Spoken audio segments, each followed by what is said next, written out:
The key is just authenticity, just being yourself is very, very important. What next for Barkha Singh is a very, very exciting show.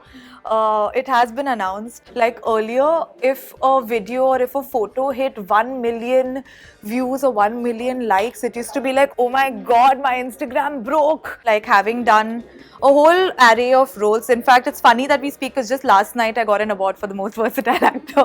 Hi, my name is Barkha Singh and you're watching Bollywood Hungama.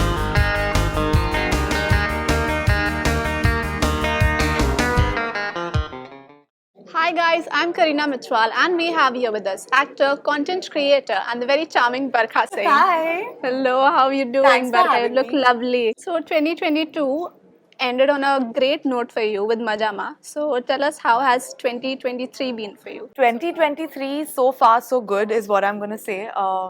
Very, very excited for the next release. Though I can't talk too much about it, what I can say is that everyone's going to see me in a kind of a role and the kind of a show that is very different from anything I've done before.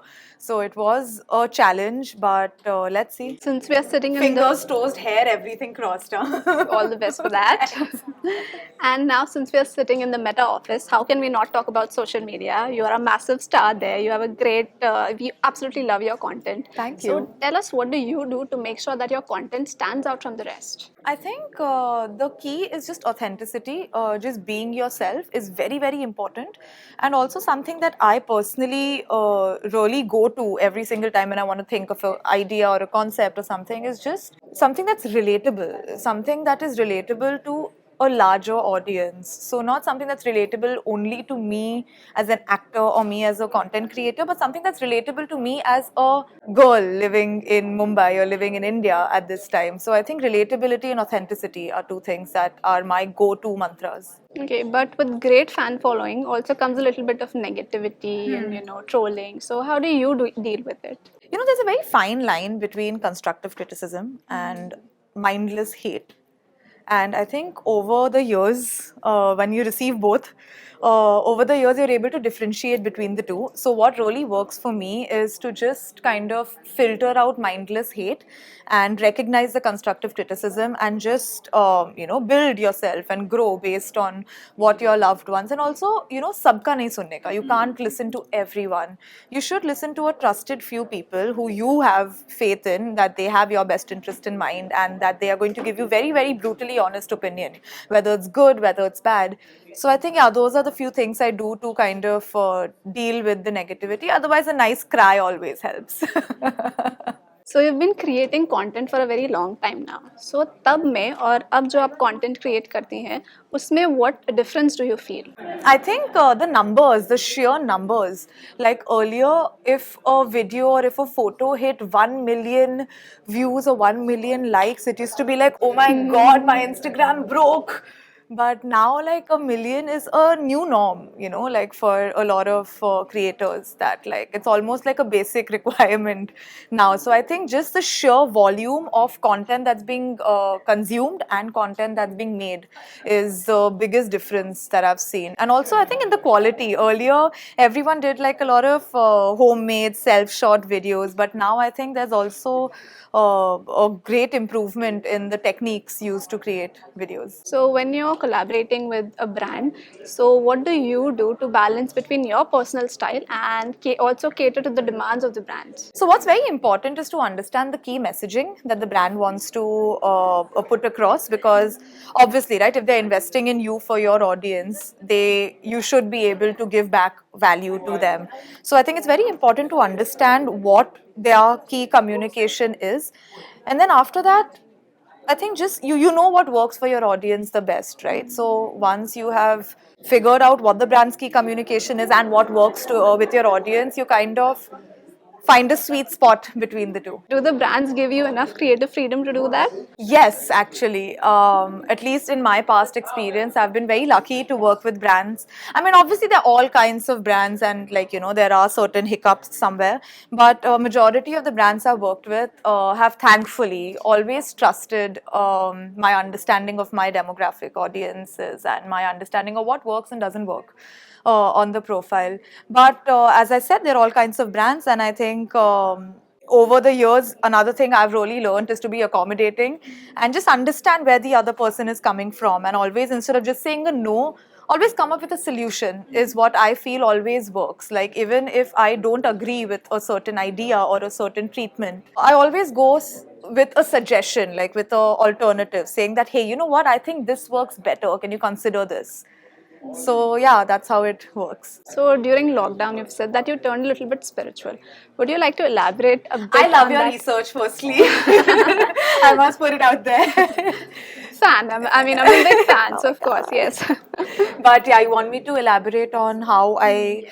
So I'd always, I mean, I started with meditation. Earlier, it was simple guided meditation, like where I'd just like, plug in and zone out and just follow the guided meditation. But over the years, I think I was able to incorporate that stillness of mind into like in my daily activities and everything I did daily, and just like the kind of practices I did. Spirituality doesn't only mean meditation, spirituality also means being in sync with your body, being in sync with your emotional state, with your mental state. So those are the things I kind of incorporated into my everyday life, into my everyday activity on a daily basis. So not just like your soul dhyan, just meditation, but apart from that, also being more connected to your body, being more connected to your emotions, recognizing your thoughts from an outside perspective and not getting carried away by your thoughts and emotions. Yeah, just to elaborate a little bit, otherwise we can like spend hours talking about this. Definitely. So Yeah. now we'll talk about something that you really love. That Okay. is traveling. Animals, dogs, Traveling. traveling. Yeah. So yes, we know that you're very well traveled. We absolutely loved your reels and vlogs on traveling and Thank you. different things. So tell us, how has traveling helped you in shaping up your personality? Oh, dude, it has changed. Like, I think ever since I started taking solo trips at the age of 18, I think it completely changed my outlook to life. I think it gave me more belief in myself, because, when you're traveling and when you're alone and when you're a teenager, you're literally on your own. Where the good things happen, you deal with them yourself, you celebrate yourself. Bad things happen, you kind of figure out everything on your own.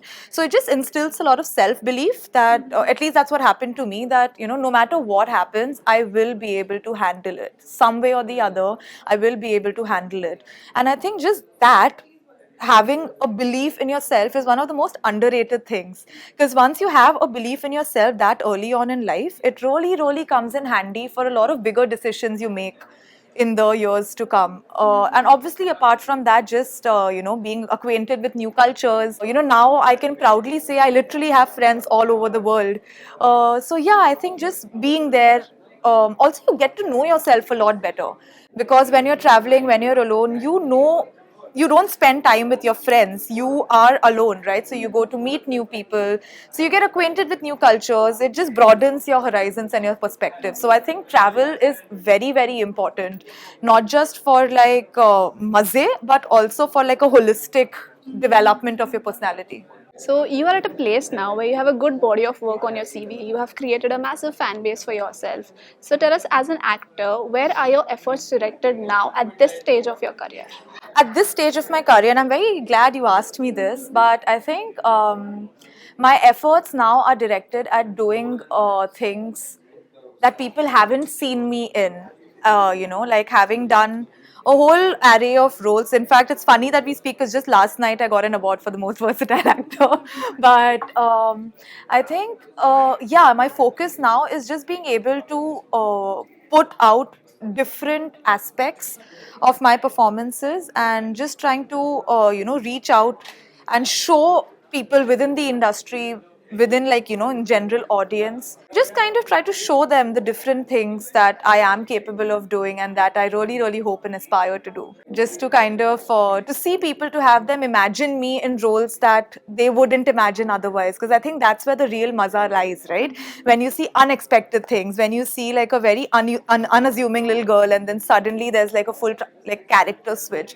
So that's where my energies are focused at just now, to try something like that'll blow my mind and that'll blow everyone else's mind who sees it. Okay, so lastly, what next for Barkha Singh? Where will we see you next? We spoke about this earlier in the Yeah, interview. so What but next for Barkha Singh is a very exciting show. It has been announced, but I think I will wait for more announcements to happen before I talk about it myself. But yeah, a very different character produced by Geo Studios. Okay. And it's something I'm very excited about. It is a courtroom Drama? drama, romance sort of a thing. And if I say anything more, you're going to get me in trouble. Okay, okay.